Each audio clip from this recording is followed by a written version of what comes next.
It's officially mock draft season, folks, and I am here today with my first mock draft of the 2025 NFL draft for the Carolina Panthers. We are going to do a 4-round mock. I know some folks like to go 5, 6, 7 rounds. If we are being honest, like when we start getting into the later rounds, it is a crapshoot to really figure out who's who.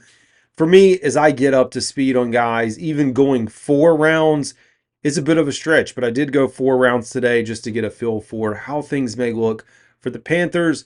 If we're being honest, with pick number 8, it seems like an Abdul Carter is likely going to be off the board. So where does that put us? Well, for me, we know the Carolina Panthers have pick number 8, and they've landed on a J.C. Horn, a Christian McCaffrey, Jordan Gross before, even Tim Biakabatuka. But as I sit here and look at the Carolina Panthers, who only have one pick within the top 50 right now because they traded away their second round pick to the Chicago Bears in the Bryce Young trade, their second rounder that they recouped last year from the Rams is going to be at least like 54 plus. Depends on how far the Rams make it in the playoffs. So I sit here coming into this mock draft at pick number 8, and to be honest, I'm not a big fan of performing trades, but a trade came up immediately as I landed on the board. And to be honest, when I look at what is most likely to happen, some of the playmakers that the Carolina Panthers are likely going to target, as I said, Abdul Carter, Graham out of Michigan, it doesn't feel like those guys are going to be there. And so, yeah, you could have a Stark, maybe a Tet if he's available at wide receiver. But for me, it's hard to think that the Panthers are going to be content with only getting one pick in the top 50. Now, they can do a lot with that pick, as we've seen in years past. But if I was in their seat and someone makes an offer, I'm going to take it. So for me, we took the trade with the Seattle Seahawks. So we traded back currently at pick 8 to pick 18. And we also recouped pick 50. So you now get 2 inside the top 50. And then, of course, depending on where the Rams land, another one within 55. So really 3 picks in the top 55-ish. So you get an extra pick. It's kind of a bonus. So I'll take it. But I'm here to throw some curveballs for fans. So you're probably like, you got to be going with the edge. You got to be going with linebacker. No. In fact, trading back actually puts the Panthers in a better position. And I don't want to say better, but a more realistic position to maybe not draft defense first. And whether it is a receiver or someone else. In my case, I'm going with the playmaker who is a freaking just breakout star, at least for me as I watched him in the college football playoffs. And that is tight end Tyler Warren out of Penn State. I got to tell you, this guy, his versatility at the tight end position, just imagining what he could do for Bryce Young. He's the blocker. He's huge. He is almost like a Taysom Hill, to be honest. He can throw, he can move, he can run the quarterback sneaks.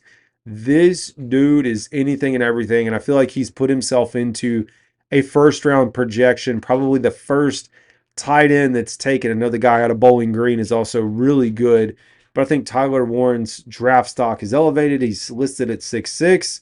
It is huge for us in the Carolina Panthers. And I know that's probably not the popular pick that you want. He had 98 receptions, 1,158 yards, 8 touchdowns on the season. Like I said, 6'6", 257. So that gets us started. Well, of course, if I go tight end, we immediately have to follow that up with an edge, an outside linebacker. Now, those are the same thing, a linebacker, a safety, something. So in my case, we go out to pick number 50 in the second round, and we scoop up another South Carolina Gamecock that I've had the pleasure of watching, Kyle Kennard. That's right, folks. He's had 11 and a half sacks on the year, 3 forced fumbles, 28 total tackles, and 6'5", 254 is what he's listed at.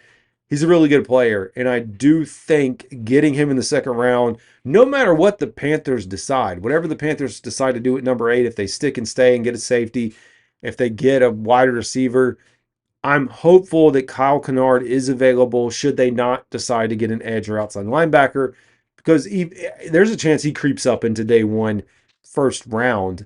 But if not, in the second round, being able to nab an instant playmaker, a guy that's going to be able to get on the field, is at the top of my board. So we go out, we get a tight end. We get an edge, and then guess what? A few picks later, at pick 53, we decide to nab up a safety. And folks, we need a safety in Carolina. Talking about what 4 or 5 of the safeties are free agents. Kevin Winston Jr. Coming into the season, he was actually projected as like a first round, possibly second round pick. For me, I did go back. He does at least listed as having a partially torn ACL, although it's not been officially reported. Of course, we'll get more information. But he is a guy that you could immediately have as a starter at the safety position.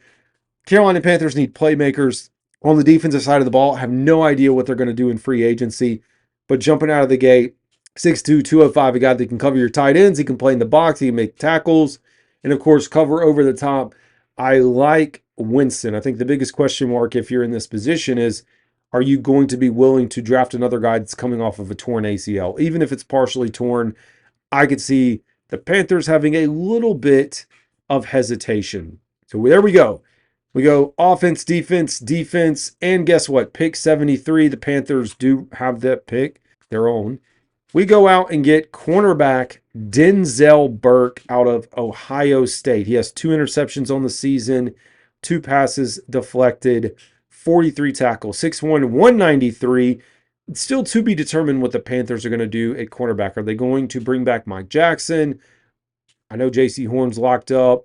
Are they going to let go of Dane Jackson? That's always a possibility.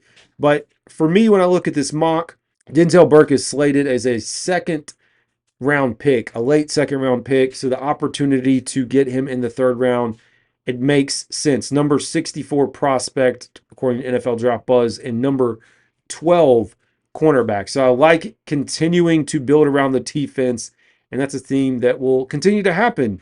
As we now look at pick 109, we go out and grab Jayshon Barham, linebacker out of Michigan. And to be honest, I'm just getting to know him. 1 sack on the season, 66 tackles, 6'3", 248-pound junior linebacker. I guess technically to be determined. I don't know if he's declared or not, but at least he's available to draft. I will tell you this one was a little bit of a reach. I was going more for position over value. When I looked at who was available, it was a bunch of wide receivers, a running back, offensive line. For me, I was like, we need another linebacker, hands down, whether Shaq Thompson comes back or not. We're gonna or the elevation of Trevin Wallace this next season. Panthers are gonna need someone else. So we go out and get a linebacker. And with the final pick at pick 113, we go and get Bryce Young, a pretty reliable target, and Tay Felton, wide receiver out of Maryland. And to be honest, he is projected as a third-round pick, overall rank 91. So having him available, really, this is a 4-round mock. So having him available in the 4th round, I think it's kind of like a Jatavian Sanders type situation. You go and you get him. 96 receptions, 1,124 yards, 9 receiving touchdowns on the season, 11.7 average, 6'2", 181. When you look at a summary of his scouting report on NFL Draft Buzz, I think it makes sense. He can play at all 3 levels. He's an outside threat. And again, we see the production that he's put on film. So that is going to do it for the first mock draft of the 2025 year and the 2025 season. It's technically not the 2025 season, but, mock draft season. So anyways, folks, we'll be back. I'll have you covered with anything and everything that we can find for the Carolina Panthers. As always, this is Carolina Dad. Y'all have a good one.